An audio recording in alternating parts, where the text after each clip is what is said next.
వందనాలు. ఈరోజు మనందరం కూడా ఆంధ్ర రాష్ట్ర అవతరణ దినోత్సవం సందర్భంగా మనం సమావేశమయ్యాం.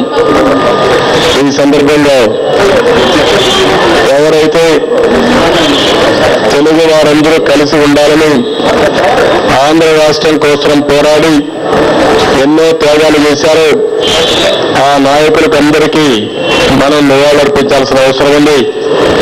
ఆ విధంగా పొట్టి శ్రీరాములు గారిని ఒకసారి ఆలోచిస్తే ఆయన ప్రాణాన్ని కూడా లెక్క పెట్టుకోకుండా తెలుగు వారి కోసం ఆ రోజు ప్రాణత్యాగం చేశారు. ఆ విధంగా అమరవీరుడుగా వారు మారారు. అలాంటి నాయకుడి యొక్క స్ఫూర్తిని మనం తీసుకొని ముందుకు పోవాల్సిన అవసరం ఉంది. 53 సంవత్సరాలు పూర్తయింది. ఆ సందర్భంలో ఎవరైతే త్యాగాలు చేశారో ఆ త్యాగాలు చేసిన నాయకుల యొక్క స్ఫూర్తిని ఒకసారి జ్ఞాపకం తెచ్చుకుంటూ మనమందరం తెలుగు వారి అభివృద్ధి కోసం పునరంకితం కావాల్సిన అవసరం ఉంది. ఈరోజు తెలుగు జాతి ఒకసారి మీరు చూస్తే 3000 సంవత్సరాల చరిత్ర ఉంది. అంతేకాకుండా అనేక సందర్భాల్లో అనేక విధాలుగా తెలుగు వారు ఇబ్బందులు పడ్డారు. అయితే మొట్టమొదటిసారిగా మీరు ఆలోచించినప్పుడు ఎన్టీ రామారావు గారు తెలుగుదేశం పార్టీ పెట్టిన తర్వాతనే తెలుగు వారి సత్తా ఏంటో ప్రపంచం మొత్తం తెలుసుకునే పరిస్థితి వచ్చింది. అది తెలుగుదేశం పార్టీతోనే ప్రారంభమైంది. అంతవరకు మీరు చూస్తే ఢిల్లీకి పోయినా వేరే దేశాలకు పోయినా తెలుగు వారికి ఏమాత్రం గుర్తింపు ఉండేది కాదు, జాతీయ కూడా రికగ్నిషన్ ఉండేది కాదు. అలాంటిది మొట్టమొదటిసారిగా తెలుగు జాతికి గుర్తింపు తీసుకొచ్చింది. తెలుగు వారి ఆత్మ గౌరవాన్ని ప్రపంచం మొత్తం చాటి చెప్పింది ఎన్టీ రామారావు గారు చేశారు. ఆ విషయాన్ని చరిత్ర ఎప్పుడు కూడా మర్చిపోలేదు. ఇంకో పక్కన మనందరం ఒకసారి ఆలోచిస్తే భారతదేశం కోసం అదే మరిగా స్వాతంత్రం కోసం అనేక మంది నాయకులు పోరాడారు. ఆ రోజు వాళ్ళంతా గాంధీ మహాత్ముడైతే స్వతంత్ర భారతదేశంలో మేము ఉండాలి, ఈ బానిసత్వం నాకు అవసరం లేదు, స్వతంత్ర భారతదేశంలోనే అభివృద్ధి సాధ్యం అని చెప్పి ఆ రోజు మహాత్మా గాంధీ అనేక ఉద్యమాలు తీసుకొచ్చి నాన్ వైలెన్స్ లో ఆ రోజు ముందుకు నడిపి దేశానికి స్వతంత్రం తీసుకొచ్చి మనలందరినీ స్వతంత్ర భారత పౌరులుగా తయారు చేసే పరిస్థితికి వచ్చారు. ఈరోజు చాలా మంది ఇక్కడ ఉన్నారు. మీరందరూ కూడా ఆలోచించాల్సిన అవసరం ఉంది. ఆ రోజు స్వతంత్ర భారతదేశం కోసం పోరాడింది. భారతదేశంలో పేదరికం లేకుండా ఉండాలని, అందరికీ సమాన అవకాశాలు రావాలని, సామాజిక న్యాయం జరగాలని అలాంటి ఆలోచనలతో ముందుకు పోయారు. ఈరోజు మనందరం ఆలోచించాల్సిన అవసరం ఉంది. మనందరం మొట్టమొదటిసారిగా భారతీయులం, దేశభక్తి ఉండాల్సిన అవసరం ఉంది. ఈ దేశం బాగుంటే మనం అందరం బాగుంటాం.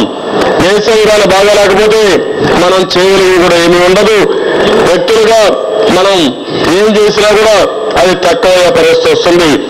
ఆ విధంగా ప్రతి ఒక్కరూ దేశభక్తితో ముందుకు పోవాలి, భారతదేశాన్ని కాపాడుకోవాలి. ప్రపంచ దేశాల్లో భారతదేశం అగ్రదేశంగా తయారైనప్పుడే మనందరికీ కూడా ఉజ్వల భవిష్యత్తు ఉంటుంది. దానికి మనం ముందుకు పోవాల్సిన అవసరం ఉంది. అదే సందర్భంలో భారతదేశం ఏదైతే ముందుకు పోతుందో అందులో తెలుగు వాళ్ళ ముందుకు ఉండాల్సిన అవసరం ఉంది. నేను అందుకనే అనేక సందర్భాల్లో చెప్పాను, ప్రపంచంలో అన్ని దేశాల్లో ఉండే ఆ దేశస్తుల కంటే భారతీయులు ఏ విషయంలో కూడా తక్కువ కాదు. తెలివితేటలున్నాయి, శక్తి సామర్థ్యాలున్నాయి. మనకు కూడా అవకాశం ఇస్తే ఏదైనా సాధించగలుగుతామని ఇటీవల కాలం ప్రపంచం మొత్తం నిరూపించింది, భారతీయులు నిరూపించారు. అందులో నాకు ఒక సంతోషం, తెలుగు జాతి అగ్రస్థానంలో ఉన్నారు. ఈరోజు ఇన్ఫర్మేషన్ టెక్నాలజీ వచ్చింది.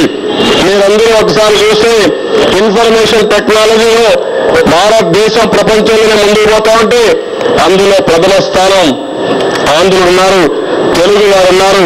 ఇది మనందరికీ గర్వ కారణం అని చెప్పి కూడా నేను మీకు తెలియజేసుకుంటున్నాను. ఈరోజు తెలుగు వారు ప్రపంచం మొత్తం పోయే పరిస్థితి వచ్చిందంటే అది తెలుగుదేశం పార్టీ చూపించిన చొరవ.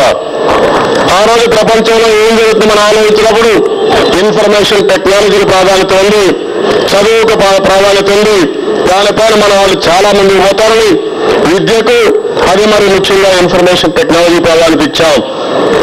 ఇన్ఫర్మేషన్ టెక్నాలజీ మీరు చూస్తే హైదరాబాద్ లో సైబరాబాద్ పెట్టాం.